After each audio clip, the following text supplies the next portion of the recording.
Hello and welcome to episode 217 of the official EstablishTheRun.com podcast. My name is Adam Levitan, as always, joined by Evan Silva, and training camp is heating up. Players are getting hurt. Some beat writers are spewing bullshit hype. Some are revealing key depth chart cues. It's all happening. Evan, how's it going this morning?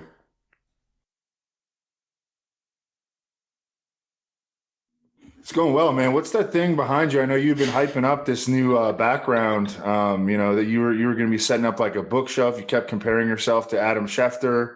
What is that thing back there? I was excited. I got a bookshelf. It came and it is much smaller than I imagined. But as producer Luke said before the show, it's not the size of the bookshelf. It's how you use it. And we're going to keep expanding. We're going to keep adding to it. And we're going to get a real setup here eventually. But yeah, for those guys watching on YouTube, I have a humiliating bookshelf behind me with hardly anything in it. And you couldn't see it anyways. And it's barely bigger than my head. So it looks ridiculous. All right. That's all right. But no, the news and notes are rolling in, and we got to get to the bottom of it, as you suggested earlier. Yeah, let's get into it. Yeah. On today's show, we are going to cover the first week of training camp from a news perspective. In conjunction with that, we'll be going over notable Silva top 150 changes. I want to reiterate that what I tweet or what Evan tweets or what we go over here in terms of camp news is not, I repeat, not everything that is going on at camp. Our job is to distill down all the info to what actually matters for you so that you can have the sex and the fun and the job and the kids, while we're grinding and reading 100 articles a day. Before we get into today's show, I must remind everyone of three things. First, if you have a season-long draft coming up, our draft kit is just $34.99. It constantly updates our rankings, again, with what we think matters. Second, if you're into DFS or more hardcore season-long, the bundle is our best price by a mile. Get the draft kit and our in-season package for the lowest possible price. And finally, most importantly to me, if you are like me and ready to fire off a Kia on a one-game showdown preseason DFS slate, our package is live for that as well. Top plays live show will be on the site Thursday. Depth charts and Cody's article are already up for those of you who have the preseason DFS package. Also, must remind everyone this show is indeed brought to you by our friends at Underdog Fantasy. They just launched another $5 buy-in best ball tournament. This one with a $500,000 prize pool. Absolutely massive. If you have the draft kit, you are entitled to at least $10 for free on Underdog. Please take the free money. Fire at the puppy. Upload our rankings, use the strategy articles, easy game. All right. Evan, let's start here with the big injury news. Carson Wentz out 5 to 12 weeks after a foot injury. We dropped Carson Wentz down to QB 30 in our underdog ranks. Not really a factor anyway, was never someone I was taking. I think the bigger question isn't on Wentz himself. It's how does this injury affect Jonathan Taylor? How does it affect Michael Pittman? And then before you go, I'll say this. There is some optimism around the Colts that maybe Wentz could be back by week 1. I'm kind of skeptical, but there's some optimism that he could be back by week 1. How are you thinking about JT and Pittman and Hines and all these guys now in the wake of Carson Wentz's injury? Well, especially because he is devolved into a scattershot passer. I think that a big part of his game was going to be in Indianapolis was using his legs. I mean, he is a good athlete when he's been healthy. He's been a productive scrambler. I don't know if that's going to be discouraged now by the coaching staff. If you read some of the internet doctors, around, they are kind of skeptical that Carson Wentz will have his normal mobility. One of the best aspects of Carson Wentz landing in Indianapolis was that he was going to reunite with Frank Reich, and now they went to the Super Bowl together. Well, Carson Wentz didn't make it to the Super Bowl, but he played at a Super Bowl caliber level, an MVP caliber level. Frank Reich was with him during his rookie season as well. And now they're not going to be able to work together on the field for the entirety of training camp. He's not going to take any reps in preseason. And then he's sort of an unknown I think it's going to be a rocky year for Indianapolis. We've been down on their win total, down on their chances of making the playoffs. I think that we're probably going to see a couple of different quarterbacks see time for Indianapolis. And I also think that it's a poor setup now for Michael Pittman, who is not really necessarily a separation receiver. And one of the better things about Carson Wentz throughout his career has been that he has been willing to throw the ball into tight windows. And theoretically, the Carson Wentz, Michael Pittman connection had a shot. And now, I mean, if he's not playing, I think that that's really going to sink Michael Pittman. And I've moved down Michael Pittman quite a ways in my top 150. Yeah. Let's talk about Jonathan Taylor for a second. Jonathan Taylor is not game script independent. I think Jonathan Taylor is going to lose a lot of pass down work to Nyheim Hines. And if that's the case, if you think that is the case like I do, well, negative game scripts for the Colts is not going to be good for Jonathan Taylor. I believe you dropped him to 12 overall. Did you think about going lower on Jonathan Taylor, and how would you think about him now? Right, and you mentioned the game script. Let's look at the Colts' opening schedule. Week 1 at home against Seattle. I mean, I'm all over Seattle in this. I mean, we've been all over Seattle for months here, and now it's looking even better with the injury to Carson Wentz. So I think that I think Seattle wins that game. Week 2 against the Rams. The Rams are kind of thin, but they'll be healthy in week 2. And so they're going to be the Colts are going to be getting the best of the Rams. That's not a good matchup, I don't think, for Indianapolis. Week 3, they go to the Titans. I think that the Titans at this point should probably be the favorite to win the AFC South. I'm putting my money on a longer shot bet on the Jaguars to win the AFC South. But right now, I think that the Titans should be slight favorites to win the AFC South. This will be a road game. Home field advantage should be back this year with fans in the stands, presumably. And then they go to the Dolphins, and then they go to the Ravens. And I think that they're overmatched in both of those games. So I think that the Colts are at risk of a really, really slow start. That would not bode particularly well for Jonathan Taylor. I mean, look, if you're taking him in drafts, you're obviously going to be still starting him. But I think it is a big concern for him as a player that is going to lose passing down snaps and targets to Nyheim Hines. Yeah, I would have no problem dropping Taylor right now behind the likes of Joe Mixon, Antonio Gibson, Saquon Barkley. I would have no problem with that whatsoever if people were worried about this Jonathan Taylor situation. I will say I'm a little bit higher than you on Michael Pittman. Like, I would still take Michael Pittman ahead of the Jalen Waddle, Randall Cobb, Rashaad Penny types. I think Michael Pittman is the guy they absolutely need to rely on. I don't know a ton about Jacob Eason, to be honest. I still think they could trade for Jimmy Garoppolo, Marcus Mariota, maybe Nick Foles. But do you want to give like a quick 30 seconds on Jacob Eason for anybody who doesn't know a lot about him? Yeah, really lacking in athleticism. Might have been a guy that 15 years ago would have gone a little bit higher in the draft, did not dominate in college. I think he threw like around 15 touchdown passes his final season. The camp reports have been not good about Jacob Eason so far. It's either he's throwing a bunch of passes to running backs or he's throwing the ball to the other team, to the defense. Jacob Eason was kind of thought of highly, I think, coming out of high school, but he's not really the type of quarterback that excels in today's NFL anymore, with just a distinct lack of mobility.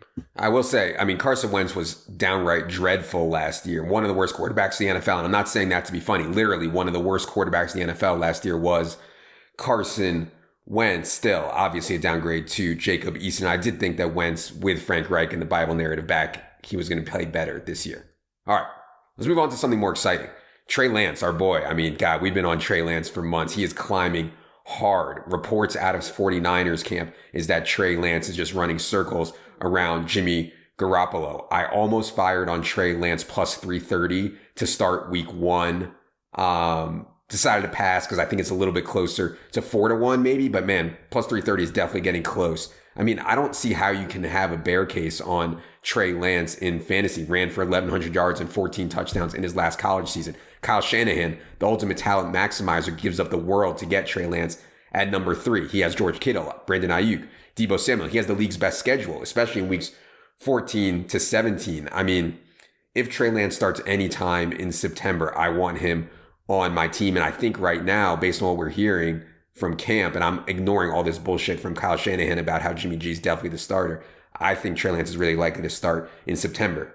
I believe you have Trey Lance 135th overall now in your top 150. How tempted are you to start inching him up? Well, you're right. I mean, first of all, the rhetoric going into camp was that Jimmy Garoppolo was, kind of safe and sound. And then you look at the schedule, and these veteran quarterbacks usually don't get benched for performance necessarily. They get benched when their team starts losing, and then they move on to the younger quarterback.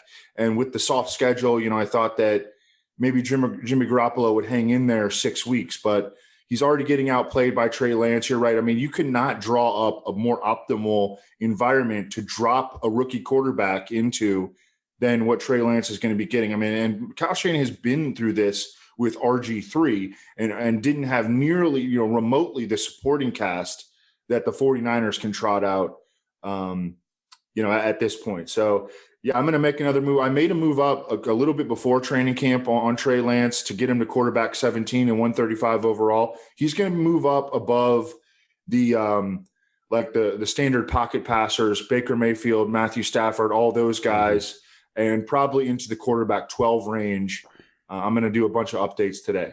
Yeah, and I'm going to look at the props again. I think Trey Lance to win Offensive Rookie of the Year is something that I'm going to be interested in depending on price. I need to check the prices on those. Let's go to Mecole Hardman, and people are tired of hearing Mecole Hardman hype, and I get it. He has not played well in the NFL. He's still incredibly young, incredibly fast, attached to Patrick Mahomes. I think that the rhetoric this year is different. Mecole Hardman is running a different route tree, not just straight vertical routes. He's doing it all, and he's the clear number 2 now, ahead of Byron Pringle, ahead of Demarcus Robinson. By the way, reports are that Byron Pringle is actually ahead of Demarcus Robinson for the number 3 role. But yeah, I mean, we've been way above market on Mecole Hardman all off season. The market has kind of come to us a bit. You have him 110th overall. Is that as high as you can go, or do you plan on trying to stay ahead market on Mecole Hardman as he continues to light up camp? No, I'm going to try to stay ahead market. I'm going to move him up. He's still in sort of like a convoluted area where, you just kind of, you're going back and forth on a bunch of guys, and, they're all sort of in the same tier.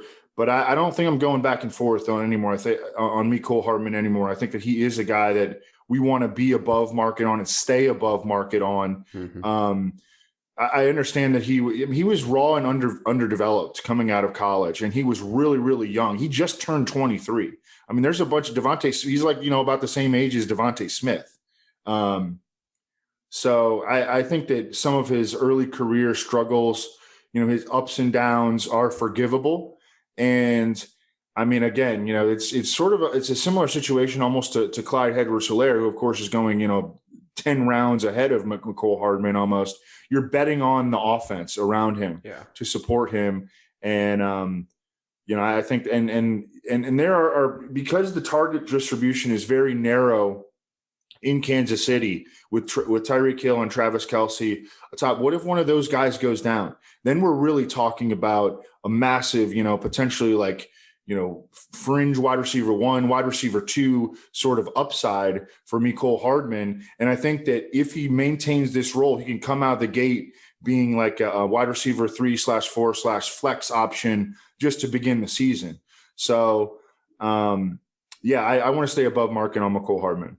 Okay, speaking of Chiefs camp, you mentioned Clyde Edwards-Helaire. And so the what's been going on at Chiefs camp is every day people, coaches, beat writers are raving about Jerick McKinnon. And that scares me a little bit because the Chiefs did not seem overly committed to Clyde Edwards-Helaire last year. And I mean, Darrell Williams played a ton of pass downs last year. Jerick McKinnon is, Andy Reid's just raving about how well he's playing in the passing game. Beat writers are saying McKinnon looks incredible. He obviously is healthy for now. I mean, Clyde Edwards-Helaire, I want to fade him this year. I'm taking Najee over him, but I could see like the range of outcomes anywhere from shoving it down my throat with like a literal top 5 season all the way to being like, well, kind of just have a few big games here and there. I think it's a really wide range of outcomes for CEH. And if he doesn't have the pass game role, McKinnon does or Darrell does for whatever reason, obviously it's a big ding on CEH because that's really where he excels. As you've said, he's small. He's kind of slowish for an elite running back prospect. So I don't know, man. Are you wavering on CEH at all? You have him 24th overall right now? No, because I think that, I'm not bullish or too bearish on him. I'm really just staying in line with his ADP, although he started to move up in the overall. I think I have him RB14, which is right in line with his ADP in terms of positionally.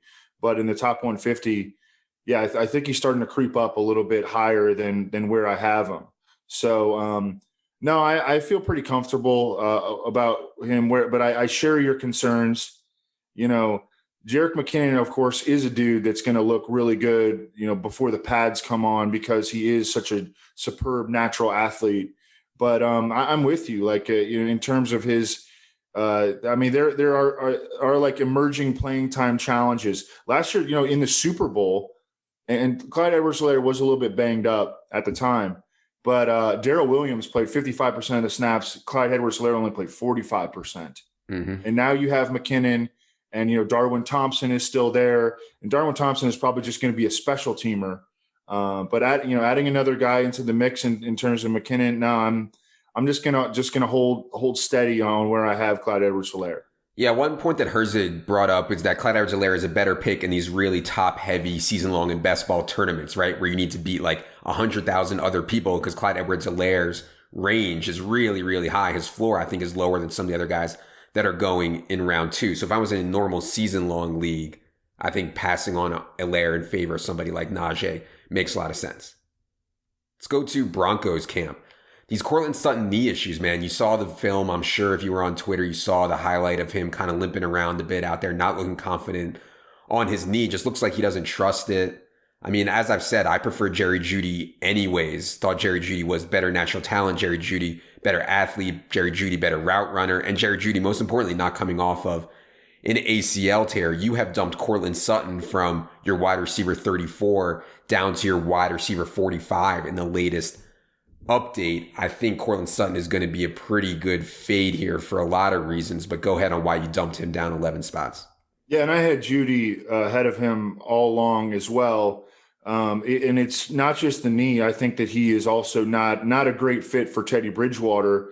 And I think that Teddy Bridgewater is definitely going to be the answer for Denver, not the solutions sort of answer, but the guy who makes the most sense, because he's not going to give the ball to the other team. And this team is going to be good on defense. They're going to have a good offensive line. They're going to have a good running game. They've got the best offensive line coach in the league, and Mike Munchak. They're like old school. All the coaches are old. Vic Fangio, Pat Shurmur. I think that they're going to definitely lean toward the quarterback that is best at protecting the ball, and that's Teddy Bridgewater, and that's not Drew Lock. And I think that Courtland Sutton as like a clasher, a 50-50 downfield receiver, not a great fit for Teddy Bridgewater. I think that Jerry Jeudy as a true separator is going to have more success and build more chemistry with Teddy Bridgewater. Yeah. I think that if you wanted Courtland Sutton to succeed, you would actually be rooting for Drew Lock to be under center. But, even now with the continued, the lingering injury concerns, maybe we won't even get the best of that. So, yeah, Courtland Sutton is shaping up as a fade, and it sounds like you agree. Yeah, and my other concern on Courtland Sutton is really, it's crowded, man. Like for how many guys can Drew Lock support or Teddy Bridgewater support? Jerry Jeudy, Noah Fant, KJ Hamler. I think Tim Patrick can play. Courtland Sutton, Albert O is in the mix. Like, there's a lot of guys that they would have to support. It's really hard for Teddy to support all those guys. One other story from Broncos camp, which I think we need to address because we've been really hard on Melvin Gordon. But at this point, given the contract situation, given the money, the way it sets up, and given the kind of the rhetoric, it seems like Melvin Gordon's going to be on the team. And as of now, Melvin Gordon is the RB1. By the end of the year, I think it'll be Javonte Williams. But right now, I think it's clear cut that Melvin Gordon is the starter for the Broncos. So maybe we've been too hard on him. We should at least address it. I think maybe we've been too hard on Melvin Gordon. I know you dropped Javonte Williams from RB25 to RB29 in your latest update. Are you tempted to move Melvin Gordon up in a corresponding move? And what do you think about Melvin and Javonte right now? No, because I think it could be a three-way RBBC too, with Mike Boone also getting some touches. So no, I think that the offense is going to struggle to score touchdowns. So I did move Javonte Williams down, but I didn't move Melvin Gordon up. this offense is just, it's not going to be fun for fantasy.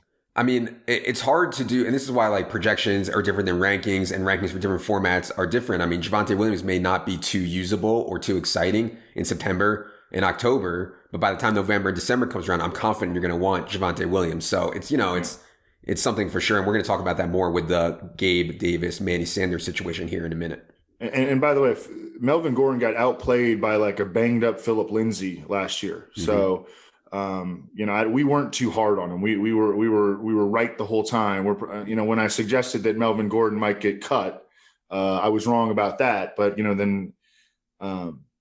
so I was wrong about that. Okay, I'll take the L there. Yeah. Okay. Raiders camp. Bryan Edwards reportedly running ahead of John Brown at X. We know Henry Ruggs will be the Z. Hunter Renfrow will be the slot. I'm not overly surprised here. I thought John Brown was kind of in decline a bit and not productive. And they really like Bryan Edwards. We know there is a Bryan Edwards hive out there, as we talked about before. A lot of people like Bryan Edwards. I just think he's an ascending player and Smoke is a descending player at this point. Again, not overly excited about Raiders wideouts as a whole, as we've discussed, but any temptation to be in on Bryan Edwards now that we think he's ahead of John Brown at the X spot? Not really. Not really. I mean, I think this is Darren Waller's show, it's just, and the other guys, maybe Bryan Edwards will pop up for a, decent game here and there, but nothing to chase. And I'm willing to mix in a little bit of Henry Ruggs late. And he goes late too. But that's about the extent of it. I'm not real excited about the super ancillary guys in the offense. Henry Ruggs reportedly up 13 pounds from last year. We typically like when receivers gain weight. We don't like when running backs gain weight, but I think it's a good sign for Henry Ruggs at least that he put on some weight. Still a total freak athlete. I don't think his speed will be compromised there. Speaking of rookies, impressing. Panthers camp. Terrace Marshall has been stealing headlines, and it looks like he's going to win the slot job. 6'4", 210 pounds is Terrace Marshall now. He says that is a big slot. Maybe some version of the Curtis Samuel role, although they're completely different players. I don't think you have Terrace Marshall in the top 150 yet. I've been taking him late as a flyer in these best ball drafts. I'm higher on Sam Darnold than the market. And so for that reason, I think that maybe he can support Robbie and DJ Moore and Terrace Marshall. It's obviously thin. What are you thinking about Terrace Marshall right now? Yeah, no, he's definitely going in the top 150 today. Joe Brady, the Panthers OC, knows Terrace Marshall from LSU. So you got the shower narrative with the coach and the new rookie slot receiver.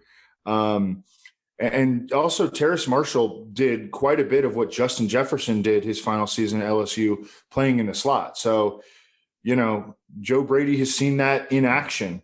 And I think that is, I think it's a seamless transition. DJ Moore and Robbie Anderson are very clear outside receivers.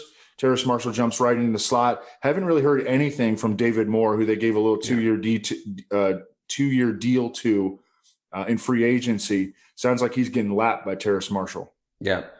Another rookie who we need to talk about is Mecole Carter. And so most teams, when camp opens day one, they defer to incumbents or they defer to veterans. Not with Mecole Carter. Mecole Carter got the first string reps at running back. And I'm not saying he's going to be a workhorse, but this skill set that Mecole Carter has is the one that we as fantasy players dream about. A capable inside runner, but really excels in the pass game. And on what I think is going to be kind of a fun offense. Mecole Carter is up to RB31 in your ranks, ahead of Uncle Lenny Fournette, ahead of Zach Moss, ahead of Jamal Williams. I like targeting Mecole Carter, especially in some of these zero RB builds. I think he has a lot of upside and pass catchability that we look for. So I was excited about the way it sounds like they're using Mecole Carter early on the depth chart in camp. How excited are you about him? Yeah, and he moved up a little bit in the top 150. He's right on the verge of being a top 30 running back right now in the top 150. It seems like the Jets are trying to build like a rookie nucleus almost and let all these guys grow together. They use obviously the number 2 overall pick on Zach Wilson. They don't even have like competition. They don't even have like a feigned competition for Zach Wilson. It's like James Morgan and, Mike White or something. as the backups there. So Zach Wilson, like no challenges. Elijah Vera-Tucker, who they traded up for to draft at number 14 overall, he's going to start right away next to Mekhi Becton at left tackle. Elijah Moore, they're making him work a little bit, but he's certainly going to have a role, and he's probably going to start at Z receiver. He was their 34th overall pick. And then their fourth pick in the draft was Michael Carter in the 4th round. And, he's being thrown into the fire as the first, essentially the first team running back. And I don't think that he's going to be like a true feature back workhorse. He's more of like a Giovanni Bernard level player. And we're going to see Tevin Coleman, a little bit of Ty Johnson mix in. But he can be the lead back, in an RBBC. And I think it's interesting how they're trying to let these guys grow together. And that's good news for Michael Carter. Yeah. And I'll say this, like Michael Carter's ADP is pretty high in, competitive hardcore formats. In your home league, no one's going to want Jets and no one's going to want a 4th round rookie on the Jets. You know what I mean? So like in your home league, I think Michael Carter's ADP is going to be way lower than it is in some of these sharper formats. Speaking of the Jets, we've been through this a million times, but Denzel Mims and Chris Herndon just absolutely buried. Denzel Mims now with the 3rd stringers, not even the 2nd stringers now for Denzel Mims. Now with the 3rd stringers, he's playing with guys who are going to be like working at the grocery store in a month. I think the wide receiver rotation right now, as Evan alluded to, is going to be Crowder in the slot, Corey Davis on one side, and then it's Elijah Moore versus Keelan Cole to start on the other side. Obviously think that Elijah Moore can win that job, and so we're excited about him for sure. Randall Cobb. We talked about it a little bit last week, how Aaron Rodgers demanded it. It's official now. Randall Cobb signs with the Packers. I think it's not great, obviously, for Amari Rodgers. You now have Randall Cobb in at 123rd overall, right in the range with Henry Ruggs, Waddle, Perriman, Pittman. Randall Cobb will be 31 this month. He's not like breaking the age model, but it's not great either. How do you think Randall Cobb will perform back in Green Bay? Well, I think that I think he's the number 2 in line for snaps and targets among the Green Bay wide receivers. I think he's going to be, Marquez Valdez-Scantling is like a clear role player, but I think that he will be the favorite for the number 3 job. You got Devonta Adams, Randall Cobb in the slot. Marquez Valdez-Scantling has like a unique skill set to the Packers receiver core. So I think that Marquez Valdez-Scantling will then be number 3 in line for snaps. And then Allen Lazard makes sense as the number 4. He can play slot, he can play X, he can play Z. And then Amari Rodgers, probably a redshirt year, at least initially. If Randall Cobb gets hurt, which he's been known to do, then I think Amari Rodgers will become a really hot in-season waiver wire pickup. Mm-hmm. But yeah, I think that Randall Cobb has he's quietly played pretty well the past 2 years. He's right around 10 yards per target between Dallas and Houston over the past 2 seasons. And, just that level of trust. We talk about it all the time with the older quarterbacks. They want guys that make them feel comfortable, that they can trust. And Aaron Rodgers feels that connection with Randall Cobb. And so I think that he's going to come out the gates and be, he's going to be out there probably like 65% of the snaps in week 1. And then how his sustainability will be determined by his durability or lack thereof. Mm-hmm. Yeah. I'm not excited about Randall Cobb, but Aaron Rodgers like demanding that they trade for him, obviously speaks volumes, and so he's going to get targets. Totally agree. He'll be 2nd on the Packers in targets, and probably Big Bob Tonyan, actually, I think will probably be 3rd, but yeah. Emmanuel Sanders. So I was excited for Gabe Davis. Unfortunately for my takes, it looks like it's not even a real competition. The Bills are essentially handing the job to Emmanuel Sanders. And it's not that big a deal, but the Bills are going to play as many 3 and 4 wide sets as anyone. Who knows what's going to happen with Cole Beasley and this whole vaccine thing, how many games he's going to be active for. But right now, it seems like what the Bills want to do is have Manny Sanders as their kind of primary every down receiver, and then Gabe Davis mixes in situationally. It's just tough, man. One guy's 22, one guy's 34. I hate to cape for the guy who's 34. How are you thinking about the Manny Sanders versus Gabe Davis situation now? Yeah, and our buddy Mark Stopa, who is like a passionate Bills supporter, he's been talking up Jake Kumerow, the great Jake Kumerow, that he might actually play ahead of Gabe Davis. I don't. We'll see if that comes to fruition. But I'm going to move Gabriel Davis out of the top 150. And I don't know. I don't love putting Manny Sanders in there, but I don't know. It's such a productive offensive environment, and they're going to throw the crap out of the ball again this year. And Manny Sanders is going to be positioned to be, a producer early in the season for as long as he stays healthy. He really is getting old, though. That's what I was going to say. Like in any other situation, I'd be out on Manny Sanders. This team will be in the top 3 in passing rate above expectation. This team will be in the top 3 in average depth of target. Like they set up so well for wide receiver production. Obviously, that's why Steph Diggs, I think, is a first-round fantasy pick. But yeah, I mean, it's a tough one with Manny Sanders, man. A couple small injury notes. Devonta Smith is week to week with a knee injury. It doesn't sound like a big deal. I just wanted to note it because it sounds like if Devonta Smith were to miss time, it would be Travis Fulgham, Jalen Reagor, and Greg Ward as the 3 wide receiver set. And then another injury I wanted to mention, Marquise Brown is week to week with a hamstring injury. Just not good for speed guys to have hamstrings. I don't think you made any moves in your top 150 based on these. I wouldn't either, considering we're still 5 weeks out from the season, but just wanted to confirm and note those.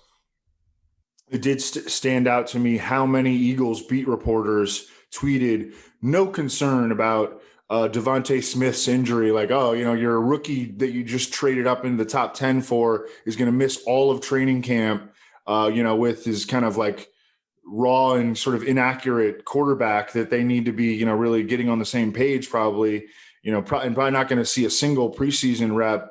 But, 9 Eagles beat writers are no concern about the injury. Yeah, sure. That stood out to me. No moves in the 150 on those guys, right? Yeah, I think Marquise Brown, I might move him down. I mean, okay. I don't love this.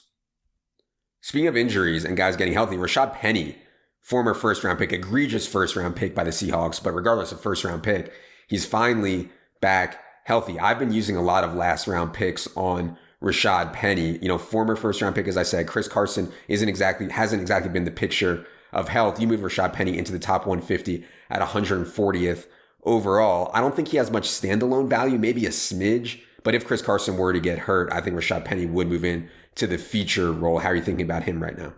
Yeah, that would be exactly how I describe him. I'm still kind of skeptical of his ability to maintain health, though. Because, man, he has really been through it. And running back with bad knees, he could all of a sudden come out looking like Kerryon Johnson. And that would not be fun. Yeah. Small note from Lions camp. Looks like their wide receiver set is locked. Rashaad Penny is going to be the X. Tyrell the Gazelle will be the Z. And it looks like it's Aaron Ross St. Brown in the slot. He does have to fight off Khalif Raymond, but I think he'll be able to do that. So, I think that DeAndre Swift and TJ Hawkinson are the primary targets for Jared Goff, but Perriman, Gazelle, and St. Brown are at least going to get chances. Any hype on Aaron St. Brown for you?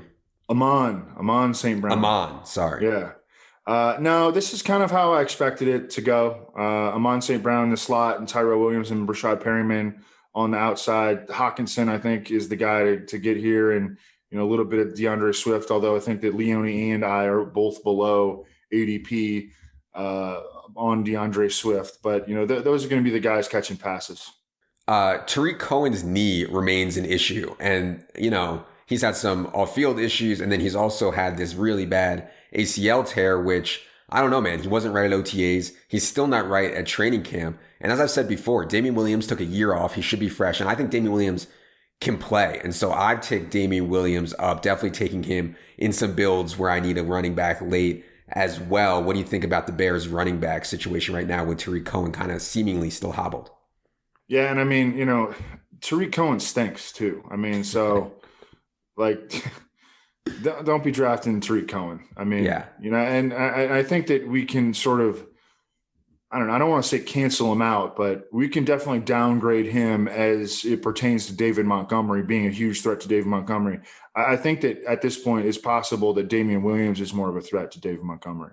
Oh, I totally agree. And yeah, like I've said before, when David Montgomery was getting 95% of the Bears running back touches last year, I mean, their backups were like Ryan Nall. I mean, they had like no one to go to. Now they can go to Damian Williams as kind of a breather back for David Montgomery. And I think Damian Williams is going to be a bit of a factor there. Interesting news out of Dallas camp. I was just reading some Dallas stuff and I came across it. And this was kind of what I was worried about with Blake Jarwin. Dalton Schultz has received, and this was from The Athletic, Dalton Schultz has received the bulk of first team reps as Blake Jarwin has been brought back slowly from his knee injury. I was kind of out on Blake Jarwin anyways because I was worried about this. Dalton Schultz, I thought, played well last year. I know Dallas thought he played well last year, and Blake Jarwin's coming off of a serious injury. It only makes sense for them to rotate some. Have you moved Blake Jarwin down? And what do you think about how Dallas tight ends are going to shake out this year? No, because these guys were already, I didn't want either of them. Even in this, good of an offense, like I've been sort of anticipating a rotation. I think it makes sense. Blake Jarwin is coming off the ACL. I think that if he were truly 100%, then they would prefer him because he's a little bit more explosive than Dalton Schultz. But Dalton Schultz is a better blocker. So I think it makes sense for them to use a rotation. And this is not a situation where they're going to be playing 2 tight end sets. Like, they need to have CeeDee Lamb, Amari Cooper, Michael Gallup on the field as much as humanly possible. Yeah. So it's going to end up a rotation. Okay, last thing here, not camp news, but a top 150 change. You moved Trevor Lawrence up to QB 13 from QB 16. You now have Trevor Lawrence ahead of Matthew Stafford, but just behind Ryan Tannehill. Why move Trevor Lawrence up now? I haven't really seen any news other than, standard Trevor Lawrence looks good in camp stuff. Well, as I've I'm finishing up the team previews and I'm looking at early season schedules. And I know a lot of people stress wanting to, finish really well, in the fantasy playoffs, and, that would be great. But that's a really difficult time of year to project, given that we're like 5 months out from that, or 4 months or whatever it is. What we can more accurately project is with teams at full, close to full strength to begin the year, we can project the strength of schedule for those. And if you look at the Jaguars' strength of schedule in terms of the pass defense and the defenses that they're going to be facing in weeks 1 through 5, I think that they're going to come out hot offensively. And I think that Trevor Lawrence is going to, and it's difficult to decide between Marvin Jones and DJ Chark and Laviska Shenault. And so I think that Trevor Lawrence is going to come out hot as like a guy that you'll be able to stream for the first month plus of the season. And so that's why I'll give little bumps to especially at quarterback. I'll give little bumps to guys like that.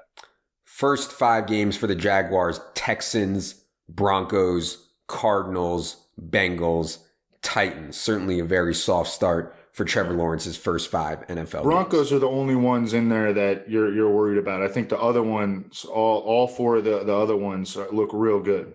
All right. We will stay on top of all the news and notes from training camp for you. Again, we're trying to distill it down to what we actually think matters, discuss it, figure it out, and adjust our rankings that way. You can find all of our rankings, Silva's Top 150 and rankings for every other format as part of our draft kit. If you've been behind, haven't been following NFL, obviously these podcasts, I think, help. Reading every one of Silva's team previews, I think, will help you a ton to get caught up really, really quickly. That's also in the draft kit. We'll be back next episode to talk fades for the upcoming season. For producer Luke, for Evan, I am Adam. Good luck, everybody.